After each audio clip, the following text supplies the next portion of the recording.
and kind of spooky. I had that feeling of, you know, that post-geographical feeling. I think we've been growing a sort of prosthetic, extended nervous system for the last 100 years or so. And it's really starting to take, you know, it's really starting to grow now. We're dealing with something that has penetrated virtually every corner of the human universe now. It's increasingly difficult to find people who have not been affected by media. It's very difficult to find non-mediated human beings, whereas in the 1920s you could go back in the Appalachians and record musicians who had never heard recorded music. And I think that music, those early recordings, sound fundamentally different. It's something very different was going on then, and something changed. I know a girl who is all alone, her man treating her mean, told me I remember once I was very struck by finding a diary entry somewhere that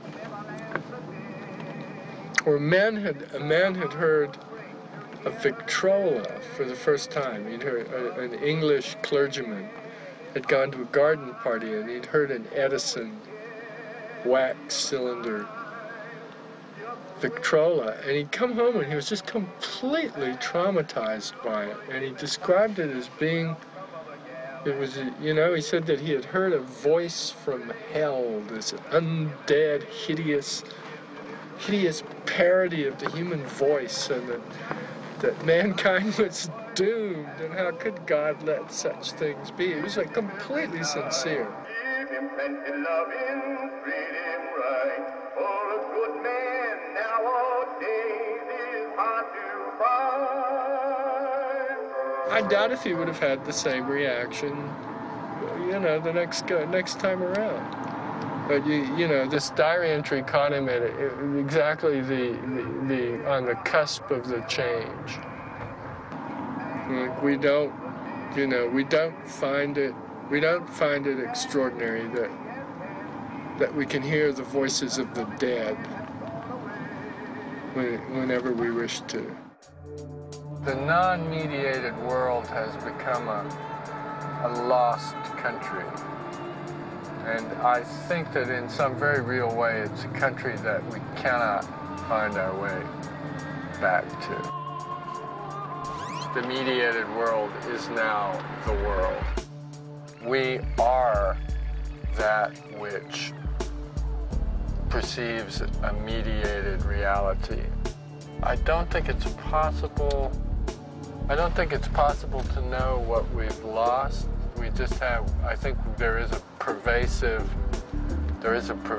sense of loss and a pervasive excitement at what we seem to be gaining. And they seem, those two feelings seem to go together, or in effect to be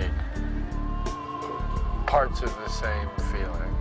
It's like Frederick Jameson's postmodern divine. You have it right there, that sense of loss and a sense of Christmas morning at the same time.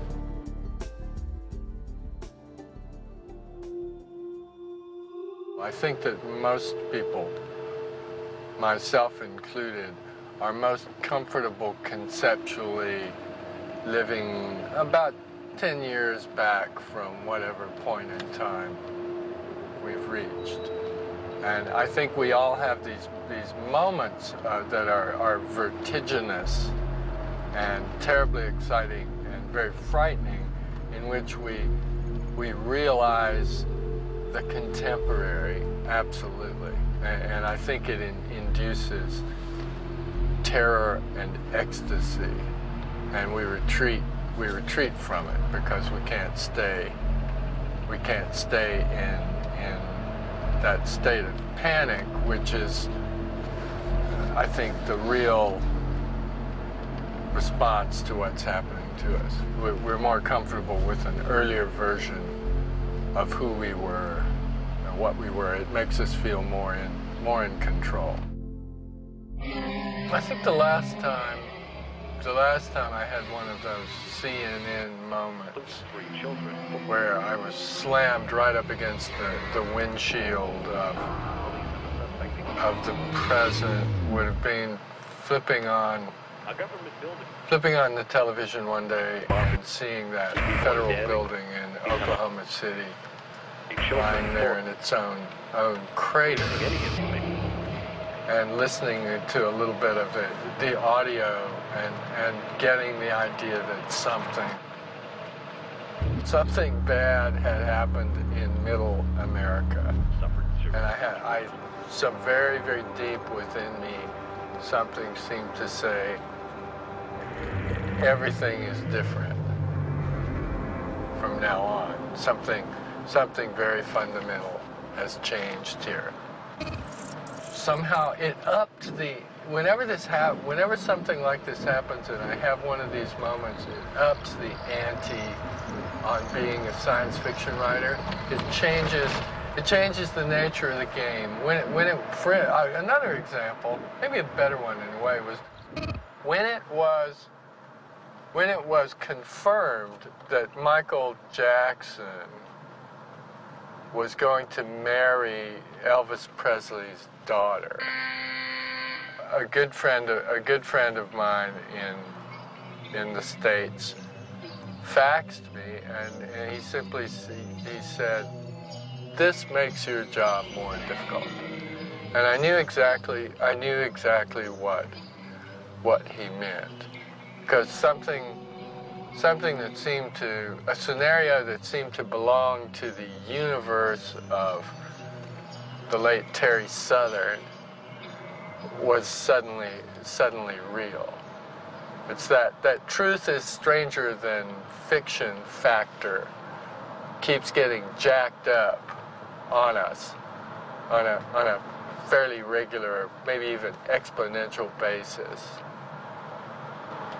And I think that's that's something that's peculiar to our time. I don't think our grandparents had to live with that.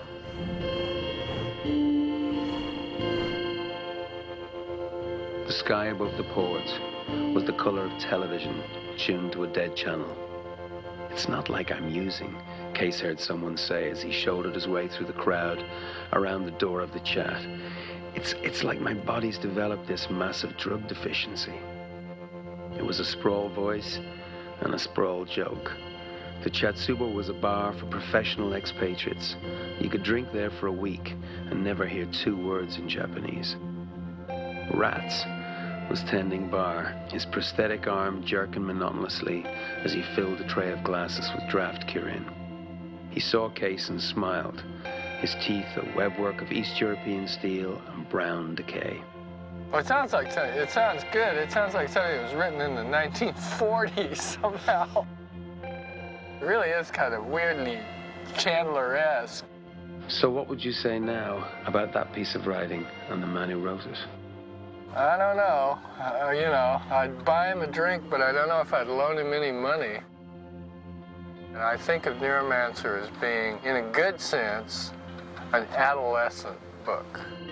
It's a young man's book. It was written, very young man's book, that was written by a man who was not very young when he wrote it, but who was sufficiently immature to still get back there and get a hold of that stuff.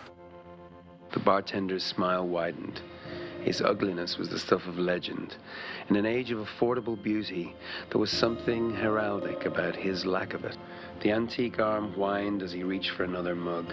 It was a Russian military prosthesis, a 7-function force feedback manipulator cased in grubby pink plastic. "You are too much the artiste here, Case," Rats grunted. The sound served him as laughter. He scratched his overhang of white-shirted belly with the pink claw. "You're the artiste of the slightly funny deal." "Sure," Case said, and sipped his beer. "Someone's gotta be funny around here. Sure the fuck isn't you." The horse